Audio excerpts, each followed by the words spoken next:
Welcome to the Be Here Now Guest Podcast. This series features a collection of teachings and conversations centered around mindfulness, spiritual growth, and living a life in balance. Each week, our diverse network of guest teachers and hosts offer up wisdom and practices from a different spiritual path and perspective.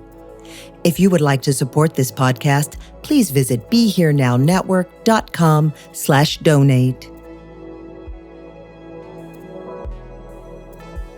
It's one of the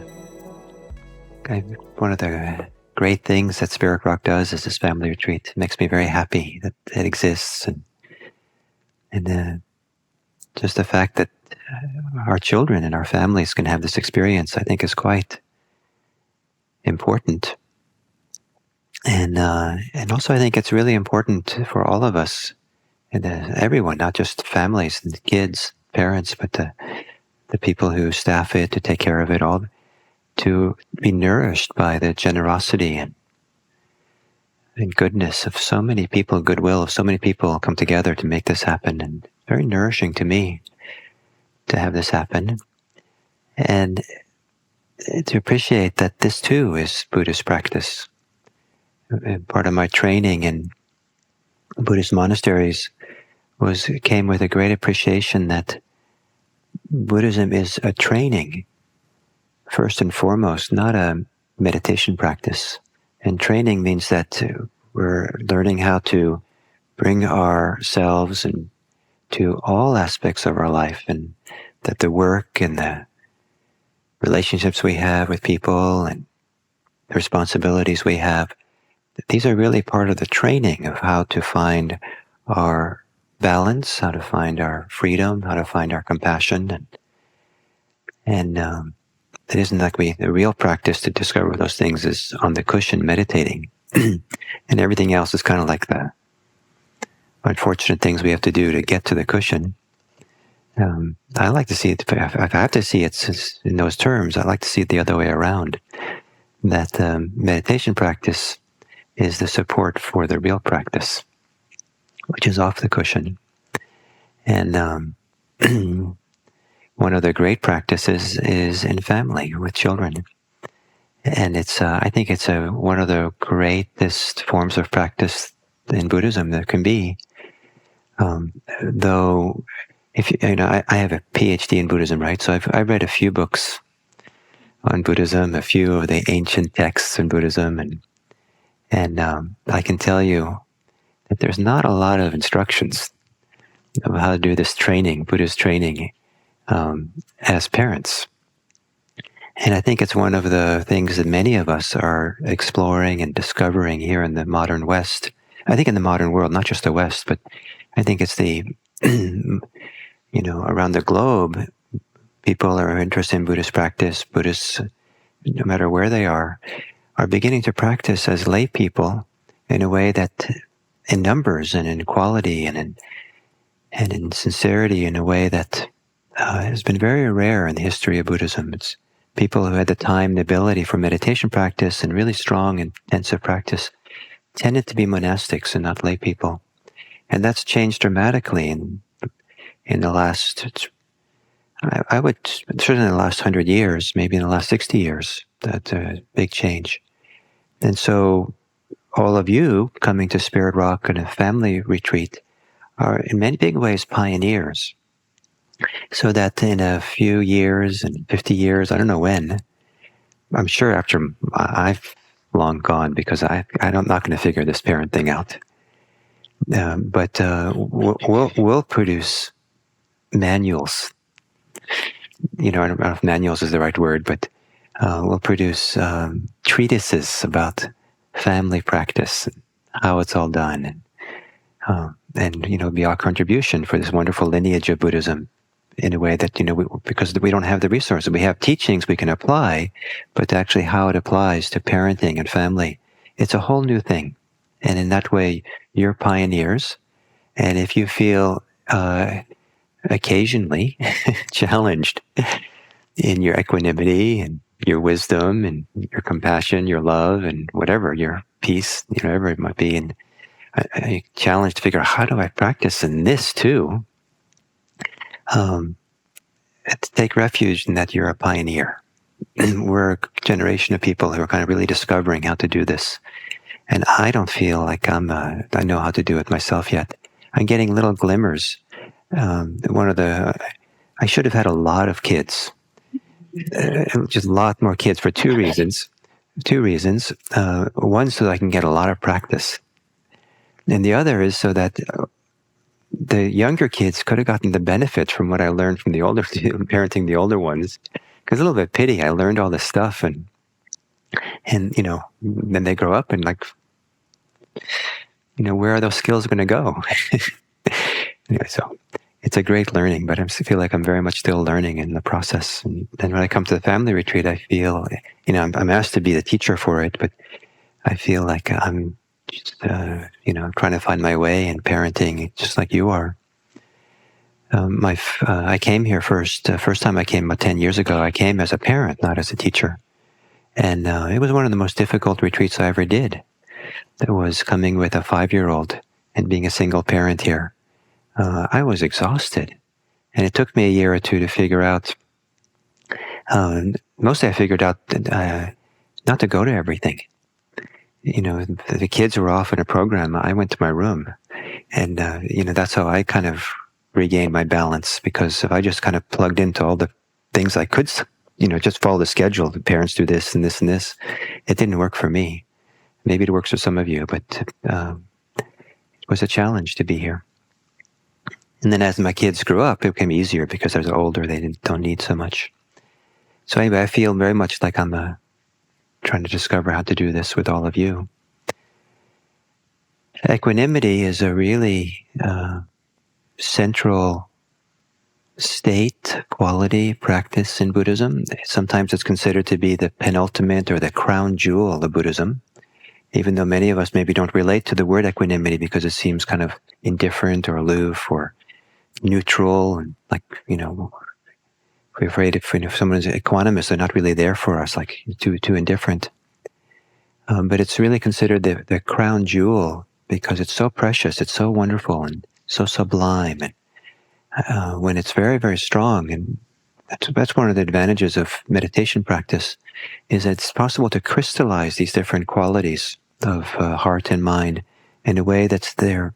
They stand out and they're in highlight and relief by themselves, and they're not in the shadow or covered over by other things, or so. And to have crystallizing equanimity in the heart and the mind is one of the most sublime and satisfying and meaningful, beautiful experiences that I've ever known in my life. And that's really quite something to taste it and feel it, and then to know the benefits of it. I think it's a very important quality for a parent because, especially when the kids are younger, but probably always, as probably many of you know, that we teach maybe more, we influence our children more from how we are than what we say, what we tell them, or things like that. And so the idea of how you are is really important. And one of the ways of how you are is your emotional being, your emotional presence, attitude about your life and what's going on. The kids pick up. And so if you're anxious, and you're anxious a lot, or you're alarmed, and you're alarmed a lot about life, kind of some people, the under kind of background or under story of everything is some feeling of fear, anxiety, alarm, anger, inadequacy. There's all kinds of values that get passed on, not through words and behavior, but just in the mood that we have. And it's very powerful what goes on. So they pick it up. So if we're alarmed or afraid a lot, then the kids pick it up. And there's plenty of reasons to be alarmed or afraid as parents, but it's what do you convey to them in that situation?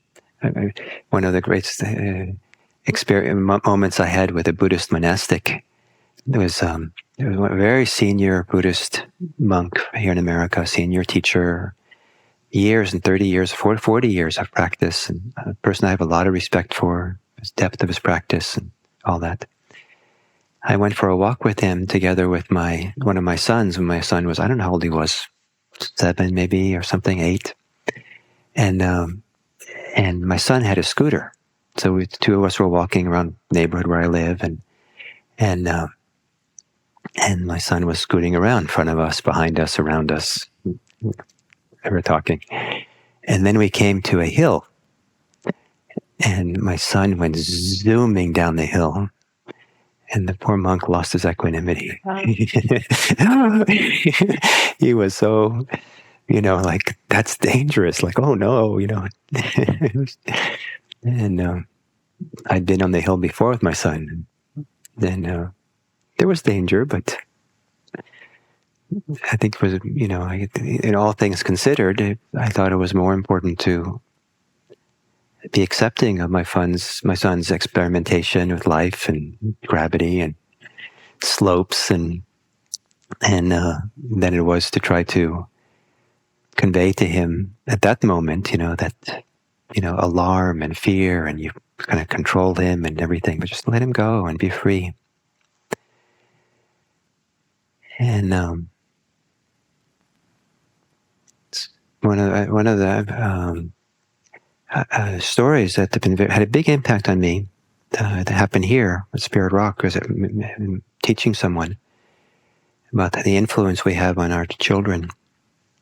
Was there was a woman here.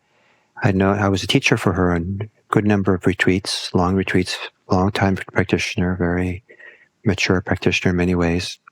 And she got cancer, and she had a young child. And so for about a couple of years, she'd come on retreat, and part of our conversation was her treatments and what she was doing. And she was doing all she could, really for the sake of her child, to stay alive.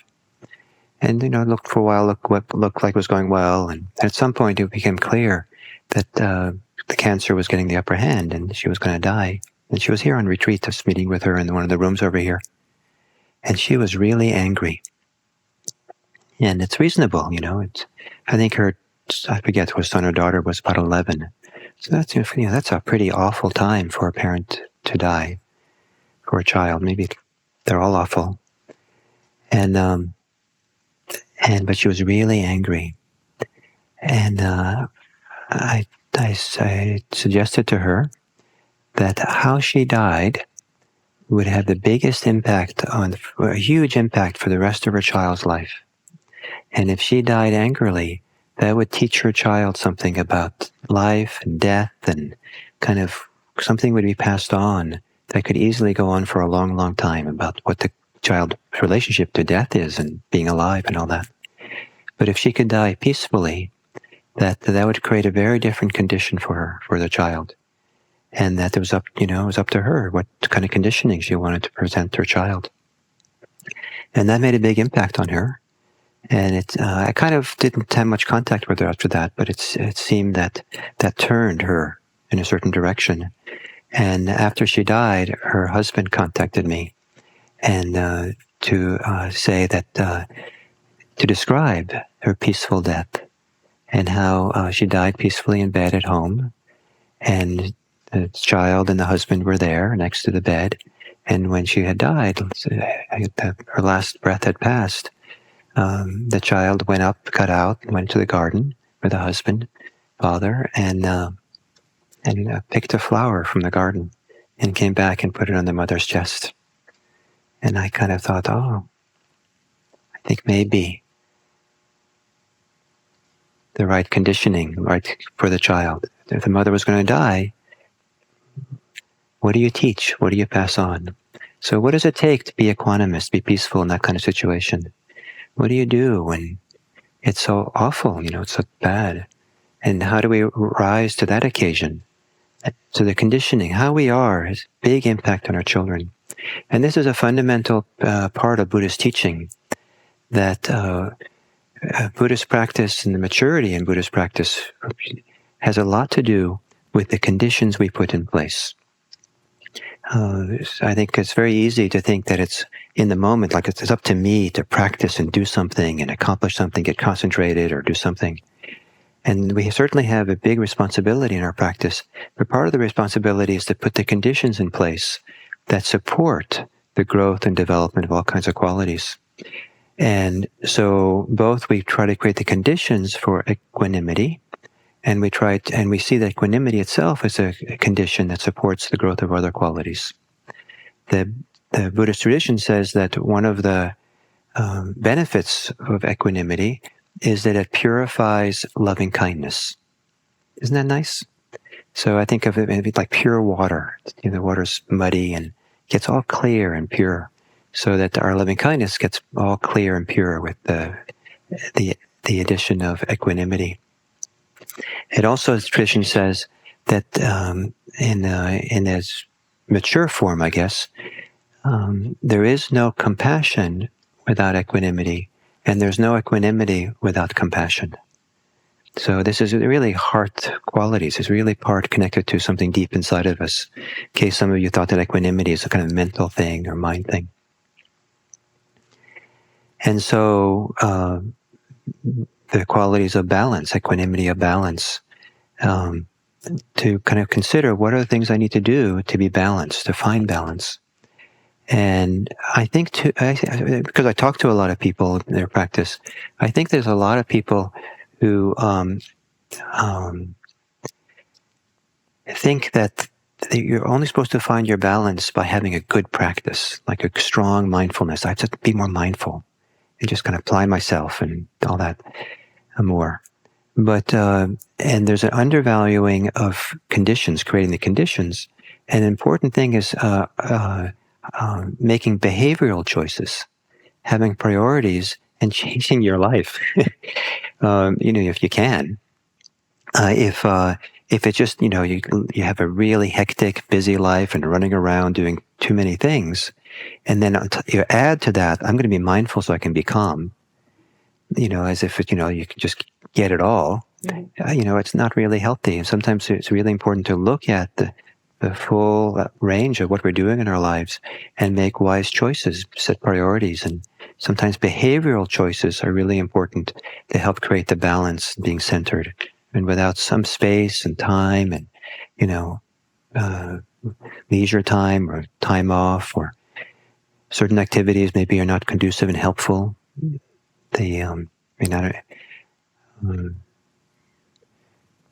I've had discussion with parents for whom alcohol and marijuana was their way of coping with parenting, and it wasn't really working. It created calm in a certain kind of way, but it wasn't creating the conditions for long-term well-being for the family. It's only when they stopped using those things that things changed. So the behavioral choices and looking at our priorities is part of balance, stepping back. And in that regard, one of the things that I've been slow to learn in Buddhism, it's kind of slightly embarrassing to realize how slow it's taken me. I'm still learning. It's embarrassing how slow. That's why I'm still a Buddhist teacher, because I'm a slow learner. Is how much responsibility we have to take for ourselves. And there's no magical thinking in Buddhism. There's this magic, like I practice and magically things will be okay. It's really about coming back and really finding and taking the Dharma seat, taking responsibility for our minds, what our minds do, and all that. This is really what the seat of practice is no magical thinking. What do I do? And how do I get strong? How do I get in this practice? What kind of inner strength? Balance, confidence, patience. These are all inner strengths that are good to develop that support equanimity. We don't just wait for equanimity to happen. We create the conditions for it to happen. So if you have a lack of confidence, what can you do to develop confidence, both in yourself, but also confidence in the practice? Because the more confident you are in the practice and can put yourself into the practice, the less you're going to be tossed around by things. So to take responsibility here, show up and practice, it's up to me. one of the things that's sometimes said is we can't really control the world, and there are enough times we can't control our children, but we can control ourselves, or part of ourselves, the essence of ourselves somehow. And so, where we can't control the situation around us, can we at least monitor ourselves enough so that we can stay balanced, so we can stay not caught by the situation, not lost, not distracted, but really stay present in an effective way. To give you a little story that's not so dramatic, but was very instructive for me, that I thought about a lot afterwards in terms of my relationship to my kids. When my older son was maybe 5, he was pretty young.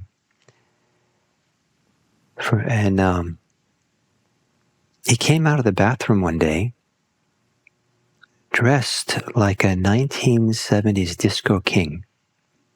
I didn't even know we had those kinds of things in my house.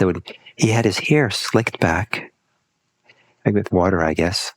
And he had a gold necklace, kind of around his throat. And he had some kind of pants that had stripes up them. And I had some kind of shirt. I don't know where. And he came out like, what? And, given my background, being a hippie and a Buddhist monk and everything, this did not meet my approval. This was like, uh-oh. This is not going a good way. Because I could see, Disco King, and I don't know what I was thinking, but that was my reaction. And so, like he joined the Marines or something. My funny mind, how I see things. So, but I knew immediately that this was not for me to get involved. This was him. This was his life. I don't know what it was about him and his karma, his whatever, but this was his choice. He was making a choice. And that my job was to get out of the way of that choice and let it take its course. Maybe this was going to be the beginning of a future. And I saw the moment when, who he is going to be, took birth, and he was going to go in a certain direction. And who am I to decide, his choices? And so this idea of being equanimous or accepting of the choices he made, I said, I think as he gets older and older, I think I have to step away and allow him to be himself and not be what I want him to be.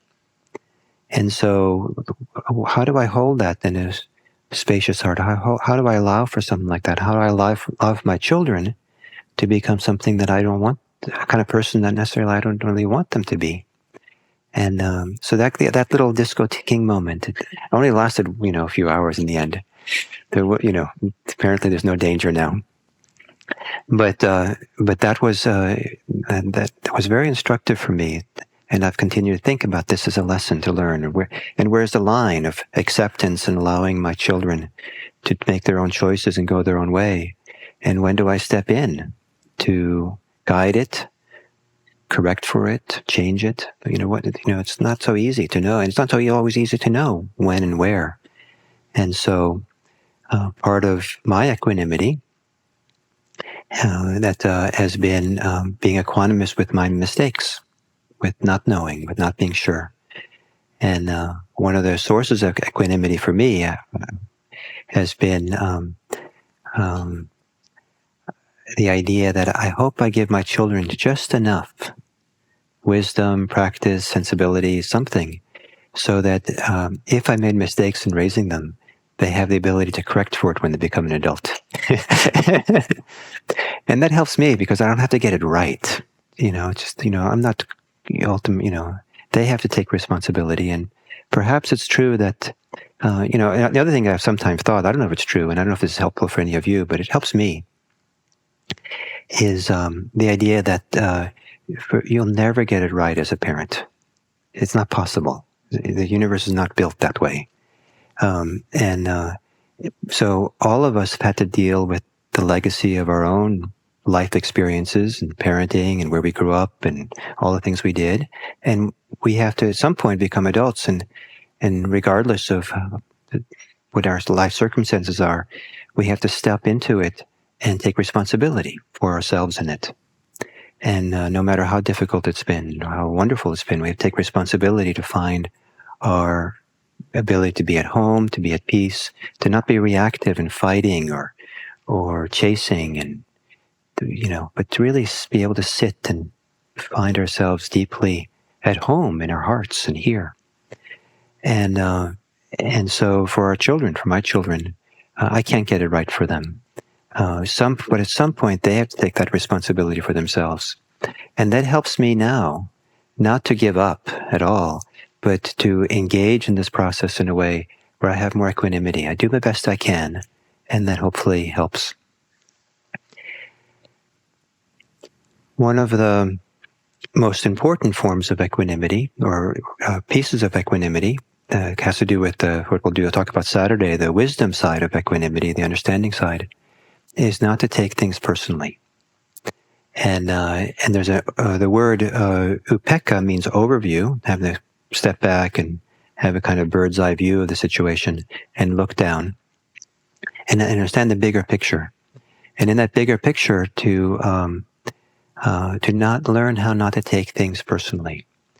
So some of you probably had the experience of your kids saying something to you that was really mean, and just, you were pretty equanimous, like, wow, you realized that your job was just to kind of hold it and make space for it and not react to it, not kind of treat it like the end of the world because they say, I hate you. Or my son said to me, or to us, he said, I was born in the wrong family. He probably doesn't remember, probably didn't remember the next day. And I think it had a lot to do with baseball, how he came to that conclusion.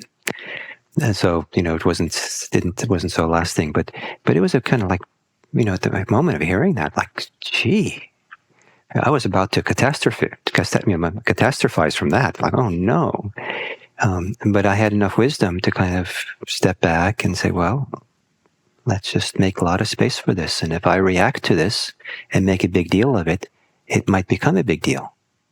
But if I just make space for it and allow for it and just let it be there and floating in the air with kindness, then maybe it'll just drift away.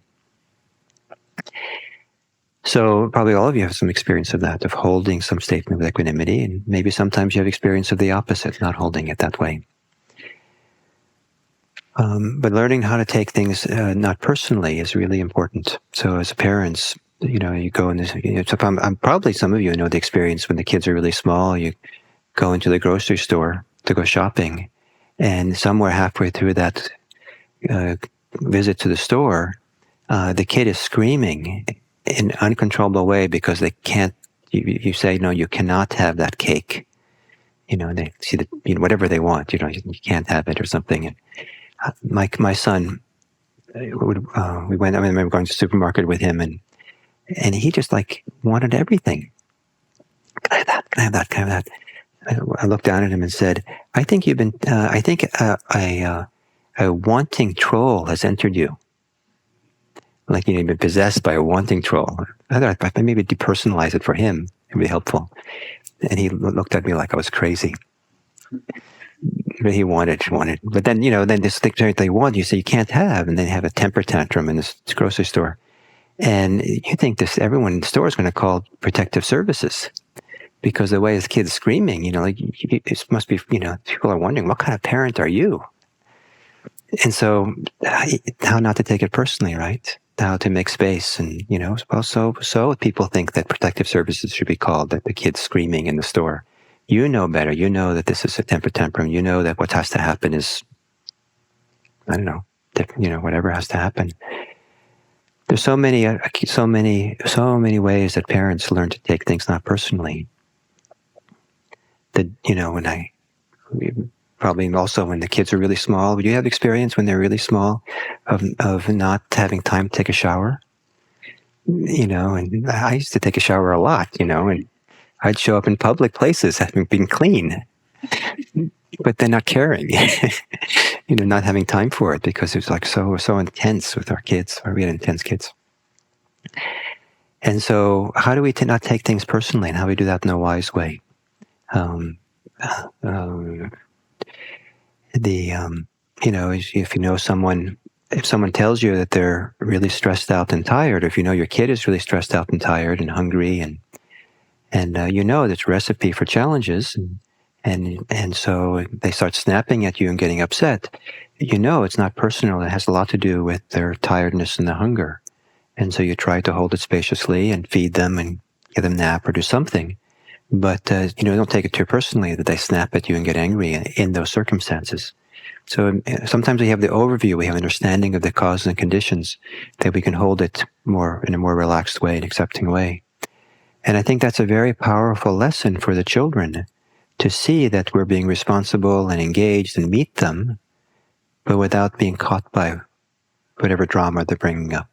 They witness someone who has somehow, doesn't get upset, does not caught by it. So when my son was young, I remember he had temper tantrums at home sometimes, really angry. And I'd have to pick him up, and I'd bring him into his bedroom, and I'd tell him, as long as you don't throw anything, it's okay for you to be angry in here, but you can't leave.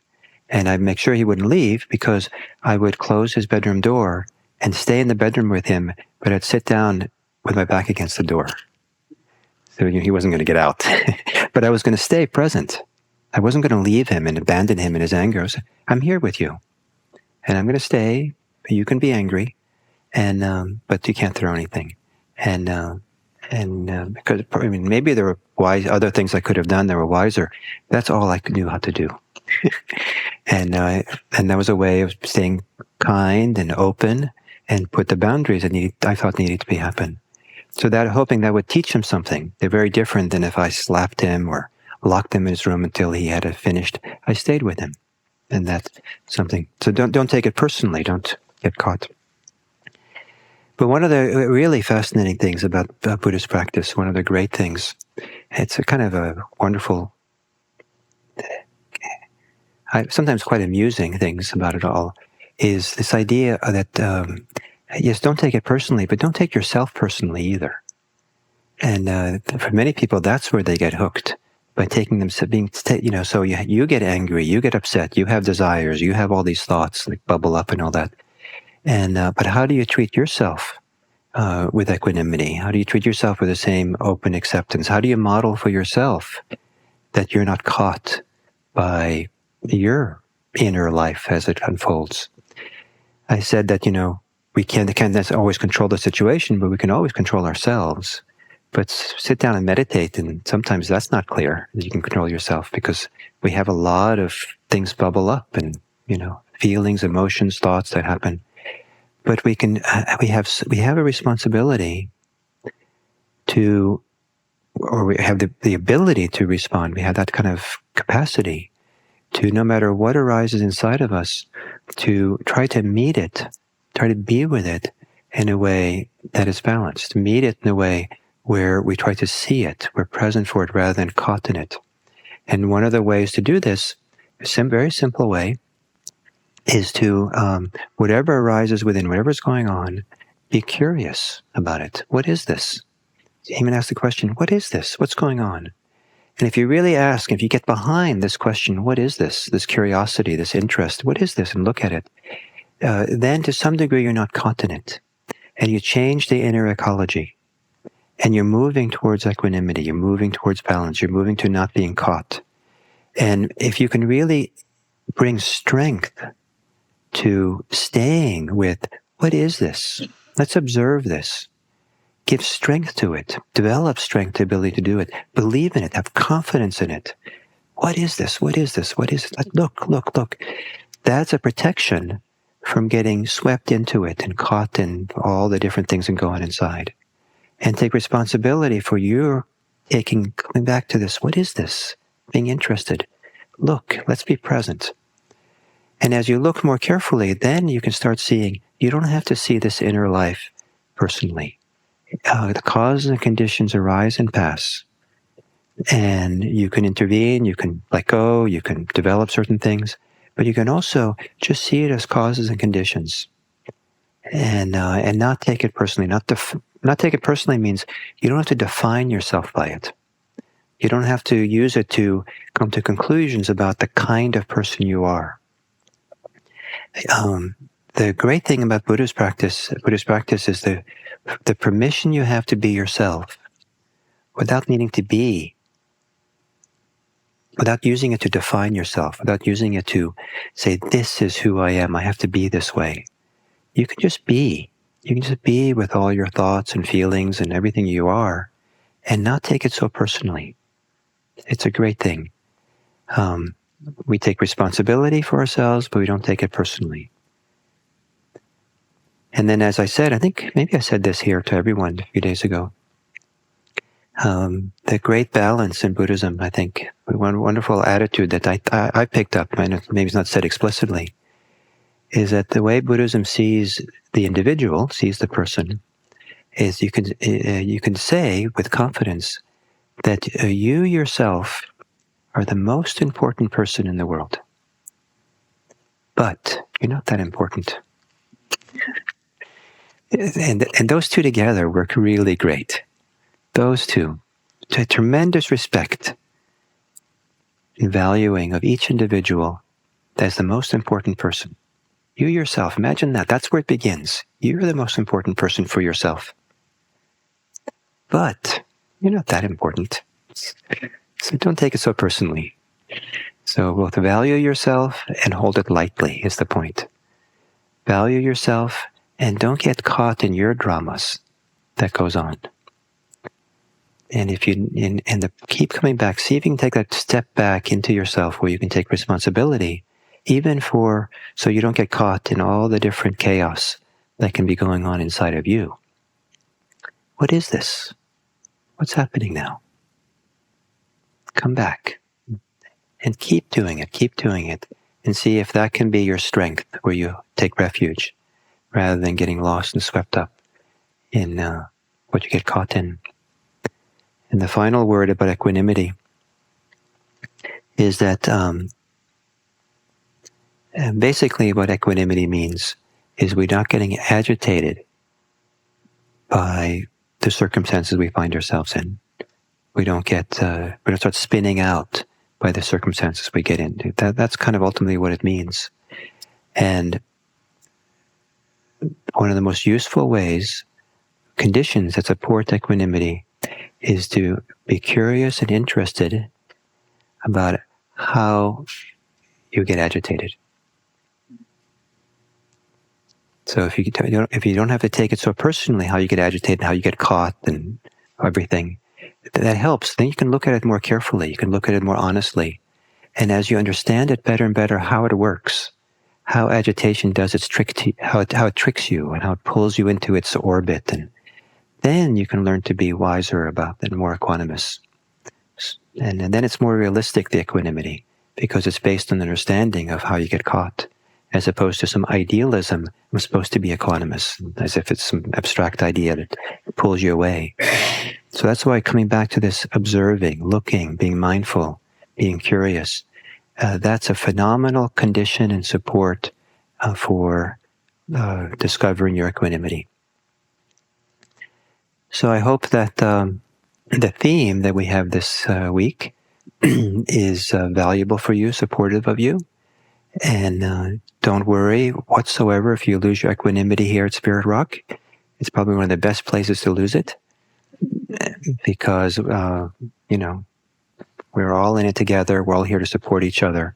And part of the conditions for equanimity here, where we hope, is that to be in a supportive community. So thank you.